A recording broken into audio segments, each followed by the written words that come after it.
Hi, everyone. I'm recording this in homeroom, so that might explain why I just shushed. You don't need to shush at home unless you want to. You really should listen. Welcome back to another edition of Mr. Gone Rushes Through History Before You Fall Asleep. So, today we're going to talk about the first political party system. Stop tapping your hands so loudly. We're going to talk about the first political party system. This is going to be led by Thomas Jefferson and Alexander Hamilton. The big thing that George Washington, our first president, he wanted to make sure that we didn't have political parties. So naturally, even while he was still in office, we started to form political parties. Now, quick note here. When it says Thomas Jefferson is a Republican, this is unrelated to modern Republican Party. All right, that's going to come much later. Historians like to call this group of people Democratic Republicans. They would have called themselves Republicans. I know it's confusing, just know they're different. Alexander Hamilton is a Federalist, which is a whole different thing. Very important to the basic setup of our nation. They don't exist anymore, at least by not by that name. So this is Thomas Jefferson, first Secretary of State, okay, third president. And he represents a lot of the Republican ideals, or I should say Democratic Republican ideals. You might hear these called Jeffersonian ideals too. The people, all caps, right, should have power. Now, his version of the people is more expanded than what a lot of founding fathers thought. He believed all white men should pretty much have some part in government. That's still very limited for us, okay? But for them, it was a pretty expansive view. He is against the National Bank. The National Bank, remember, was part of Hamilton's financial plan. You need a national bank to help finance your government and finance big business and build a big economy. Very important to have a national bank for those purposes. He is against a tariff. A tariff taxes foreign goods, so it makes things more expensive for consumers. So the Republican dream at this time is everyone lives on a farm. No one is manufacturing any stuff. So your manufactured goods should come cheaply from foreign sources. He believed in strong state governments. They believed the best defense for your personal liberty was a strong state government.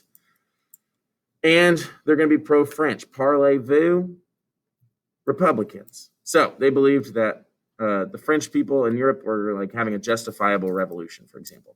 Emphasized farming and agriculture. The Jeffersonian dream is that we all kind of own a little plot of land and we can all go be family farmers, and you're truly independent because you don't have to rely on someone else for money or food necessarily. Individual liberties are protected by law. This is where we get the Bill of Rights, which is a pretty big deal, and a strict interpretation of the Constitution. So if it's not in the Constitution, government should not be involved.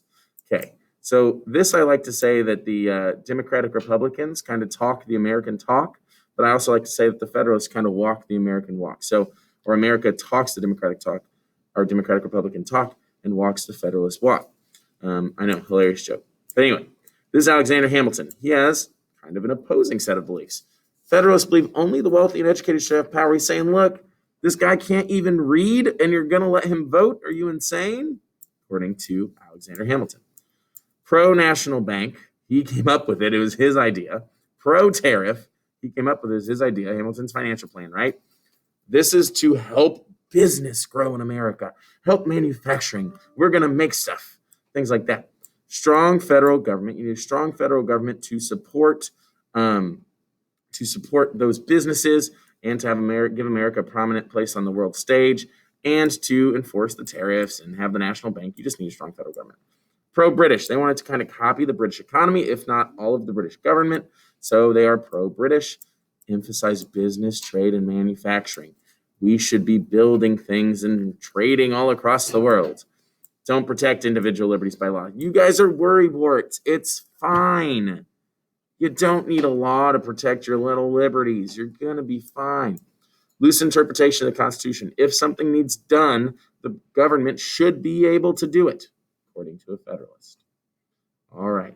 So those are our two guys. And I believe I came in just under the time limit. Don't forget to mash that subscribe button. I can't get through it with a straight face. And homeroom, go ahead, say hi. Hello, people! Hit the notification bell and smash like. So I hope you have a good day. I know that if you don't get the kind of check-in exactly right on this, don't panic. Yes, I know about how matching works on that, and I think that should be good. That should be it. Okay. Goodbye, everyone. Let me pause this.